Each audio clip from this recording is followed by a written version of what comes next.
My name is Dr. Amol Verma. I'm a clinician scientist at St. Michael's Hospital. I work in internal medicine, caring for patients who are hospitalized. Hi, I'm Dr. Fahad Razak. I'm an internal medicine physician as well. So we do general medical care, including the care of COVID patients.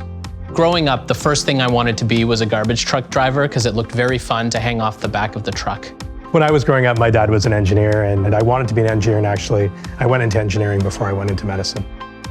So we actually met in the first week of medical school. I think we were in the same orientation group. I was definitely more popular. He was definitely older. Some things don't change, that's right. I'm still older. I was fortunate to receive a Rhodes Scholarship to study at Oxford, and I studied economic and history and how healthcare is delivered in conflict zones. And really, it was my first exposure to using big data sets to answer really focused questions. So the research training that I did before I joined St. Michael's was at the Harvard Center for Population and Development. The methods and the insights I learned have really translated to the work I do now.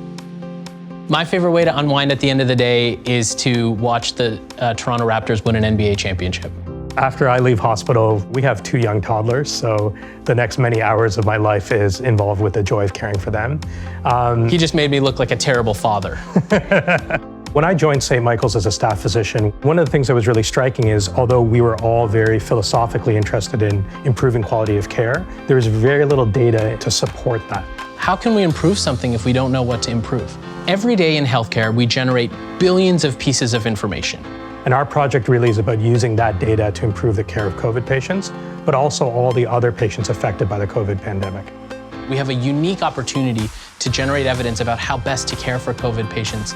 In the same way that diseases are contagious, science can also be contagious. And we're hoping that our results, our impact, has relevance for the whole world.